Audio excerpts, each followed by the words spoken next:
శ్రీ రేణుక ఎల్లమ్మ తల్లి జ్యోతిష్యాలయం. ముఖం చూసి జ్యోతిష్యం చెప్పబడును. మీ పేరు బలము, మీ భవిష్యత్తులో జరగబోయేది చెప్పబడును. మీ కుటుంబ సమస్యలు, చదువు, ఉద్యోగం, మనశ్శాంతి, ఆరోగ్యం మరియు సకల సమస్యలకు పరిష్కారం చూపబడును. భయము, అనారోగ్య సమస్యలు, అనుమానము, చెడు పూజలకు కూడా పరిష్కారం చూపబడును. ఎటువంటి వ్యాధులకైనా మూలికా వైద్యం చేయబడును. స్త్రీ పురుష వశీకరణ 100% గ్యారంటీ. మంచి హస్తవాసి ఉన్న గురూజీ. ఒకసారి కాల్ చేస్తే మీకే తెలుస్తుంది. గురూజీ లక్ష్మణ్ రాజ్. Cell number 8639883141. ఓం శ్రీ మాత్రే నమః. ఛానల్లోకి స్వాగతమండి. ఎవరు నమ్మినా నమ్మకపోయినా వృశ్చిక రాశి వారి జీవితంలో జరగబోయేది ఇదే. ఈ నెల 7, 8, 9, 10 తేదీలలోపు వీరికి యమఘడియలు పొంచి ఉన్నాయి. అయితే ఈ యమఘడియల నుండి మీరు కనుక తప్పించుకోగలిగితే ఇక జీవితంలో తిరుగే ఉండదు. అద్భుతమైన భవిష్యత్తును పొందుతారు. కాబట్టి నా మాట విని యమఘడియల నుండి ఇలా తప్పించుకోండి. లేదంటే ఊహించని రూపంలో ప్రమాదం సంభవించి మీ భవిష్యత్తంతా తల్లకిందులవుతుంది.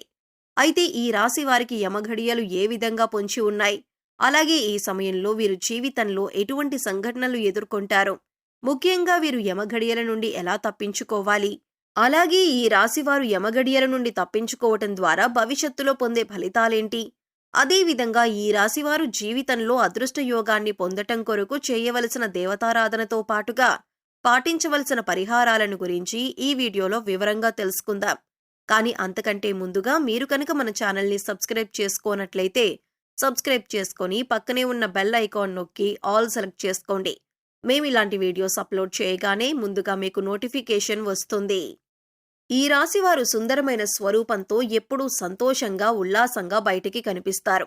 బంధాలకి, అనుబంధాలకి అధిక ప్రాధాన్యతనిస్తారు. వీరికి జ్ఞాపక శక్తి అధికంగా ఉంటుంది. కార్యదీక్షత, కార్యదక్షత కలిగి ఉంటారు. అలాగే వీరు ఏవైనా ముఖ్యమైన పనులను చేపట్టే ముందు మంచి చెడులను పూర్తిగా ఆలోచించిన తర్వాతే నిర్ణయాలను తీసుకుంటారు. వీళ్ళకి అతీంద్రియ విద్యపై ఎక్కువగా ఆసక్తి ఉంటుంది. ఈ రాశివారు ఏ పనిని చేసినా మనస్ఫూర్తిగా చేస్తారు. ఎలాంటి ఆశ లేకుండా పనులను పూర్తి చేస్తారు. తమ ఆలోచనలు ఎవరికీ తెలియనివ్వరు. ముఖ్యంగా వీరు తమ పర్సనల్ లైఫ్ గురించి ఎవరితోనూ షేర్ చేసుకోరు. ఈ సమయంలో ఈ రాశివారు చాలా జాగ్రత్తగా ఉండాలి. లేదంటే ప్రమాదం ఏ రూపంలో అయినా సంభవించవచ్చు. అంతేకాకుండా ఈ ప్రమాదం వలన వీరి భవిష్యత్తంతా తల్లకిందులవుతుంది. కాబట్టి ఈ సమయంలో వీరు చాలా జాగ్రత్తగా ఉండాలి. అయితే ఈ రాశివారు ఈ సమయంలో ఎటువంటి సంఘటనలు ఎదుర్కొంటారు, అలాగే వీరికి యమగడియలు ఏ విధంగా పొంచి ఉంది, ఈ గండం నుండి ఎలా తప్పించుకోవాలి అనే విషయాన్ని గురించి చూసుకున్నట్లయితే ఈ సమయం వీరికి మిశ్రమ ఫలితాలను ఇవ్వబోతుంది. ముఖ్యంగా 4 సంఘటనలు వీరి జీవితంపై ప్రభావాన్ని చూపబోతున్నాయి. అవేమిటి అంటే వీరి కుటుంబ జీవితంలో పెద్ద మార్పు రాబోతుంది. కుటుంబ సభ్యుల మధ్య చిన్న చిన్న భేదాభిప్రాయాలు అధికమయ్యే అవకాశం కూడా ఉంది. కాబట్టి మీ కుటుంబ సభ్యులతో మీరు అధిక సమయాన్ని గడపటం చాలా అవసరం. అలాగే ఏదైనా విషయాన్ని మీ కుటుంబ సభ్యులతో చర్చించాలి అనుకున్నప్పుడు మీరే డైరెక్ట్గా ఆ విషయాన్ని చర్చించటం మంచిది. అలా కాకుండా మధ్యవర్తిత్వం ద్వారా ఏదైనా సమస్యను పరిష్కరించాలి అనుకుంటే అటువంటి సమస్యలు మరింత ఇబ్బందికి గురిచేస్తాయి. కాబట్టి ఈ సమయంలో మీరు కుటుంబ సభ్యులతో మాట్లాడే ఏ విషయాన్నైనా సరే మీరే వారితో డైరెక్ట్గా మాట్లాడండి. మధ్యవర్తిత్వం ద్వారా ఏ పనులను చేయకండి. అలాగే ఈ సమయం ప్రేమికులకు అంతగా కలిసి రాదు. కాబట్టి ప్రేమ వ్యవహారాలకు దూరంగా ఉండటం మంచిది. అయితే ఎవరైతే వివాహ ప్రయత్నాలు చేస్తూ ఉన్నారో వారికి మాత్రం వివాహ యోగ్యం ఉన్నది. చేసేటటువంటి వివాహ ప్రయత్నాలు కలిసి వస్తాయి. మీకు నచ్చిన వ్యక్తిని జీవిత భాగస్వామిగా పొందగలుగుతారు. అలాగే వైవాహిక జీవితంలో చిన్న చిన్న మనస్పర్ధలు ఉన్నప్పటికీ వీరి జీవిత భాగస్వామి వీరికి అన్ని విధాలా సహాయంగా ఉంటుంది. సంతానపరంగా శుభవార్తను వింటారు. ముఖ్యంగా ఈ సమయంలో సంతానం ద్వారా సంఘంలో పేరు ప్రఖ్యాతులు పెరుగుతాయి. అలాగే ఈ రాశి వారికి వృత్తి, ఉద్యోగ, వ్యాపారపరంగా చూసుకున్నట్లయితే ఈ సమయం మిశ్రమ ఫలితాలను ఇస్తుంది. ముఖ్యంగా ఎవరైతే నూతన వ్యాపారాలు ప్రారంభించాలి అనుకుంటారో, అలాగే అధిక మొత్తంలో పెట్టుబడులు పెట్టడానికి ప్రయత్నిస్తారో, ముఖ్యంగా ఏదైనా సంస్థలో డబ్బులను అధిక శాతం ఇన్వెస్ట్ చేస్తారో అటువంటి వారందరూ అనుభవజ్ఞుల సలహాలను పాటించటం మంచిది. ఎందుకంటే ఈ సమయం వీరికి అంతగా కలిసి రాదు. కాబట్టి అనుభవజ్ఞుల సలహాలను పాటించటం ద్వారా వ్యాపారపరంగా ఎదుర్కొనే ఆర్థిక సవాళ్ల నుండి తప్పించుకోగలుగుతారు.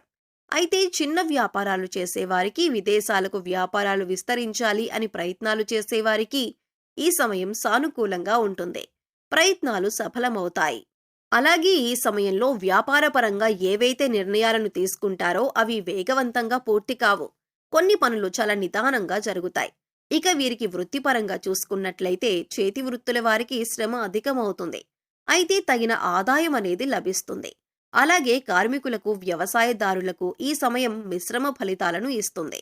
అలాగే ఈ రాశివారు ఉద్యోగపరంగా ఊహించని మార్పులను ఎదుర్కొంటారు. ఉద్యోగ జీవితంలో చిన్న చిన్న సవాళ్లు ఎదురవుతాయి. ముఖ్యంగా పై అధికారుల నుంచి ఒత్తిడి పెరగటంతో పనిభారం కూడా పెరుగుతుంది. అయితే సహోద్యోగుల సహకారం లభిస్తుంది. అలాగే నూతన ఉద్యోగాల కోసం ప్రయత్నించే వారి ప్రయత్నాలు మందంగా కొనసాగుతాయి. అనేక ఇంటర్వ్యూలలో పాల్గొంటారు, కానీ ఆశించినటువంటి ఉద్యోగాన్ని పొందటంలో శ్రమ ఎక్కువగా పడవలసి ఉంటుంది. కొన్ని సందర్భాల్లో ఆశించిన ఉద్యోగాన్ని పొందలేక నిరుత్సాహపడతారు. అలాగే ప్రభుత్వ రంగంలో పనిచేస్తున్న వారికి స్థాన మార్పులు తప్పవు. ముఖ్యంగా ఉద్యోగపరంగా ప్రయాణాలు చేసే అవకాశం కూడా ఉంది. కాబట్టి ప్రయాణాల విషయంలో కాస్త అప్రమత్తంగా ఉండటం మంచిది. ఈ రాశి వారికి విద్యాపరంగా చూసుకున్నట్లయితే అద్భుతంగా ఉంది. విద్యార్థులు ఆశించిన ప్రగతిని సాధించగలుగుతారు. ముఖ్యంగా పోటీ పరీక్షల్లో పాల్గొనేవారు ఆశించిన ఫలితాలను సాధిస్తారు. అదేవిధంగా సంఘంలో పేరు ప్రఖ్యాతలు పొందగలుగుతారు. అలాగే ఈ సమయంలో రాజకీయ నాయకులకు చాలా అనుకూలంగా ఉంటుంది. నాయకత్వ సామర్థ్యాలనేవి పెరుగుతాయి. సంఘంలో గౌరవ మర్యాదలను పెంపొందించుకుంటారు. అదేవిధంగా సంఘంలో పేరు ప్రఖ్యాతలు పొందగలుగుతారు. అలాగే ఈ సమయంలో రాజకీయ నాయకులకు చాలా అనుకూలంగా ఉంటుంది. నాయకత్వ సామర్థ్యాలనేవి పెరుగుతాయి. సంఘంలో గౌరవ మర్యాదలను పెంపొందించుకుంటారు. అలాగే క్రీడాకారులకు, కళాకారులకు కూడా ఈ సమయం కలిసి వస్తుంది. ముఖ్యంగా కళాకారులు ఎన్నో నూతన అవకాశాలను పొందుతారు. అలాగే వీరి సమయంలో ఆర్థికంగా కొన్ని సవాళ్లను ఎదుర్కొంటారు. ఆదాయం కన్నా ఖర్చు అధికమవుతుంది. కాబట్టి ఖర్చు విషయంలో కాస్త జాగ్రత్తగా ఉండాలి. ముఖ్యంగా దీర్ఘకాలిక ఆదాయ మార్గాల వల్ల ఆస్తి నష్టం వాటిల్లే అవకాశం ఉంది. కాబట్టి ఏదైనా సంస్థల్లో ఇన్వెస్ట్మెంట్ చేయాలి అనే ఆలోచన ఉంటే ఈ సమయంలో విరమించుకోవటం మంచిది. అలాగే ఈ సమయంలో వీరు డబ్బులను ఎవరికీ అప్పివ్వటం కానీ తీసుకోవటం కానీ చేయకూడదు. ఇక ఆరోగ్యపరంగా చూసుకున్నట్లయితే తగిన జాగ్రత్తలను తీసుకోవాలి. ముఖ్యంగా దీర్ఘకాలిక అనారోగ్య సమస్యల వలన ఇబ్బంది పడే అవకాశం ఉంది. కాబట్టి ఆరోగ్య విషయంలో అప్రమత్తంగా ఉండాలి. ప్రతిరోజు వ్యాయామం చేయటం, పౌష్టికాహారాన్ని తీసుకోవటం వంటి పనులను చెయ్యాలి. ముఖ్యంగా ఈ సమయంలో వీరికి యమగండం అనేది ఏ రూపంలో అయినా పొంచి ఉండొచ్చు. కాబట్టి చాలా అప్రమత్తంగా ఉండాలి. ముఖ్యంగా దూర ప్రయాణాల విషయంలో తగిన జాగ్రత్తలను తీసుకోవాలి. అలాగే ఈ రాశి వారు ఈ గండం నుండి తప్పించుకుంటే భవిష్యత్తులో ఎటువంటి ఫలితాలను పొందుతారు అనే విషయాన్ని గురించి చూసుకున్నట్లయితే వీరి భవిష్యత్తు అద్భుతంగా ఉంటుంది. చేపట్టిందల్లా బంగారం అవుతుంది. వృత్తి, ఉద్యోగ, వ్యాపారాలు అభివృద్ధి చెందుతాయి. ఆర్థికంగా బలపడతారు. ఆరోగ్య పరిస్థితులు మెరుగుపడతాయి. ఇక వీరికి జీవితంలో తిరుగుండదు. అన్నింటా విజయాన్ని పొందుతారు. ఈ రాశివారు అదృష్ట యోగాన్ని పొందటం కొరకు చేయవలసిన దేవతారాధన గురించి చూసుకున్నట్లయితే వీరు ప్రతినిత్యం శివారాధన చేయాలి. సోమవారం రోజున శివునికి పాలతో అభిషేకం చేయించడం ద్వారా శుభ ఫలితాలు పొందుతారు. వీరిపై ప్రతికూల ప్రభావం తగ్గుతుంది. అలాగే ఆదివారం రోజున కాలభైరవ స్వామి దేవాలయంలో అభిషేకాన్ని నిర్వహించి కాలభైరవ స్తోత్రాన్ని పారాయణం చేయాలి. అలాగే ప్రతినిత్యం ప్రత్యక్ష దైవమైన సూర్య భగవానుణ్ణి నమస్కరించుకుని ఆదిత్య హృదయాన్ని పఠించటం ద్వారా ఆయుష్ పెరుగుతుంది. అలాగే లక్ష్మీ గణపతికి తెల్లని పూలతో పూజ చేయాలి. అలాగే ఈ రాశివారు గ్రహదోషాలు తొలగించటం కొరకు పాటించవలసిన పరిహారాల గురించి చూసుకున్నట్లయితే వీరు కుబేర కంకణాన్ని ధరించాలి. అలాగే రాజరాజేశ్వరి అష్టకం పారాయణం చేయాలి. శనివారం రోజున శనిదేవుణ్ణి పూజించి బెల్లం, నువ్వులు దానమివ్వాలి. వీలైతే సాధువులు, సన్యాసులు, నిరాశ్రయులు, పేద పిల్లలు వంటి వారికి తోచినటువంటి సహాయం చేయటం లేదా అన్నదానం, వస్త్రదానం వంటివి చేయటం ద్వారా సత్వరమైన ఫలితాలను పొందుతారు. ముఖ్యంగా వీరు ఆహారంలో నల్ల శనగలు, నల్ల మిరియాలను ఎక్కువగా వినియోగిస్తే వీరికి జీవితంలో అంతా శుభమే కలుగుతుంది. సో చూశారు కదండి, ఈ నెల 7, 8, 9, 10 తేదీలలోపు ఈ రాశి వారికి యమగడియలు ఏ విధంగా పొంచి ఉన్నాయి, ఈ గండం నుండి వీరు ఎలా తప్పించుకోవాలి, అదేవిధంగా వీరి జీవితంలో అదృష్ట యోగాన్ని పొందటం కొరకు చేయవలసిన దేవతారాధనతో పాటుగా పాటించవలసిన పరిహారాలను గురించి ఈ వీడియోలో వివరంగా తెలుసుకున్నాం కదా. ఈ వీడియో మీకు నచ్చినట్లయితే లైక్ చేయండి. మీ ఫ్రెండ్స్ అండ్ ఫ్యామిలీ మెంబర్స్లో ఎవరైనా వృశ్చిక రాశి వారు ఉన్నట్లయితే వారితో ఈ వీడియోను షేర్ చేసుకోవటం మర్చిపోకండి. మీరు కనుక మన ఛానల్ని ఇంకా సబ్స్క్రైబ్ చేసుకున్నట్లయితే సబ్స్క్రైబ్ చేసుకొని పక్కనే ఉన్న బెల్ ఐకాన్ నొక్కి ఆల్ సెలెక్ట్ చేసుకుంటే మేము ఇలాంటి వీడియోస్ అప్లోడ్ చేయగానే ముందుగా మీకు నోటిఫికేషన్ వస్తుంది. మరో చక్కటి వీడియోతో మళ్ళీ కలుద్దామండి.